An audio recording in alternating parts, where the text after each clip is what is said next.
children and our opportunity to raise them in the faith. You know, it happens a lot, especially in our context, with what we call confirmation. You know, a lot of you are probably familiar with that from your childhood or are going through it now, but you know, that's this opportunity that we take to teach young people, and then they're given the opportunity to stand up before the church and confess their faith in the fact that it's not at all about them, and it has everything to do, only to do, with Jesus. And that's why I get nervous when it's clear that some just didn't quite get it, and then they go off and they don't darken the door of a church for years and years and years, except for Christmas or Easter, and they're all validating themselves to the world, trying to be successful in the world's eyes to justify their existence, and then parents explain it away by saying, well, you know, they were confirmed here. And it's even scarier to me that we haven't gotten that. And still, many, many times, the reason given for why a young person should make their confirmation promise is not because they have this steadfast faith in the promises of what God gave to them in their baptism, or that they rely solely on the work of the cross of Christ, a cross that alone justifies them, a cross that alone validates them. Instead, we get desperate. And we try to confirm them by saying, well, they're good kids. They stay out of trouble. They get good grades. They play sports. They don't do drugs. Well, great. I pray that's a description of every one of our kids. But you know what? It can be a description of a ton of kids out there. Because it says absolutely nothing about one's relationship with the God who alone can justify. Now, don't think I'm picking on a particular group there, because lifelong church members, you know, you're not immune either. In fact, many people's justification for why things are good between them and God is that, well, they go to church. Some of you are going to feel great today about yourselves because you came to church. Good. And don't misunderstand me. We want you to come to church. But your being here does nothing to justify you. Nothing at all. Only Jesus can do that. And there will be people in the pews here today, and there will be people in the pews in every church in America, I think, who really miss that point.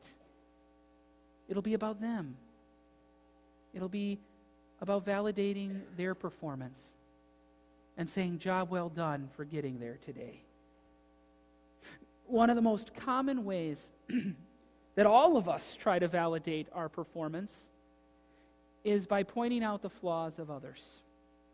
That way, if we can show how they've fallen short, well, we can feel a little bit higher. And we can boast in ourselves. I wasn't here last week, but I guess Ann Colley had a great quote in her children's message saying that every time a finger is pointing at someone else, you got 3 more of your own pointing back at you. And I love that because that's biblical. Because the law, even as we go and try to design the law ourselves and make it up ourselves, it doesn't give us reason for boasting. It accuses us. A secular author once wrote about a billboard in his town. It had the words of Romans 14:12 on it. Everyone must give an account of himself before God. Now again, this was not a Christian man, and yet he said that, you know, as you get older, you start to feel this need inside of you to, again, prove that your life meant something, to justify yourself.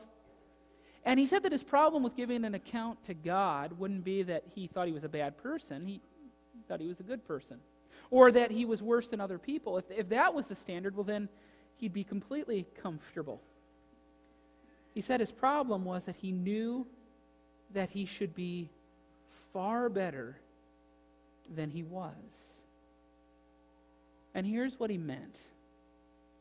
Suppose you had to wear a tape recorder around your neck for the rest of your life, and that tape recorder only recorded the statements in which you talked about how others should be living, what they should be doing better. Only the times when you accuse someone else. And then let's suppose that Jesus returns and it's this judgment day that the world is awaiting, and he decides, you know what, I'm not going to judge you on the basis of what I've said. I'll just go ahead and judge you on the basis of what you've said, about what you've said of how other people should live. And not one person would be able to stand. Because have you ever noticed that we want other drivers, all other drivers, to be the ones who are paying attention and playing it safe out there on the road. And we want those customer service reps and waiters and waitresses to make sure that they're always cordial and patient and efficient. And everybody else should shun gossip and protect our privacy. And we want teachers to be flawless.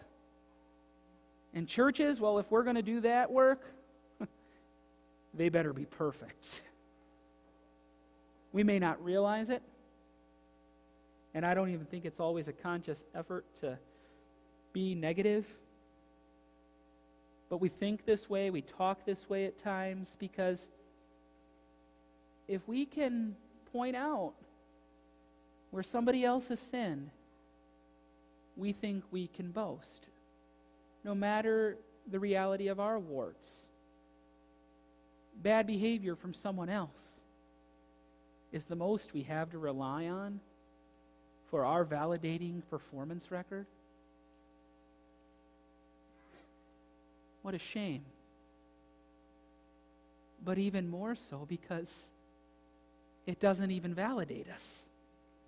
It exposes us. It exploits us as sinners who have fallen short of the glory of God.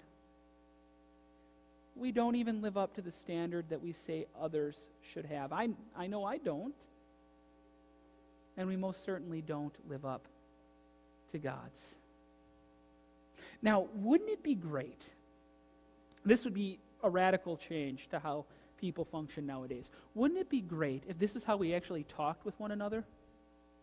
That we actually were just transparent like this and admitted all of this and didn't have any defensiveness welling up in our guts as we heard this, and to not hear what I've just said with a chip on our shoulder or a feeling that it's negative, or with a desire to come back and say, well, what about you?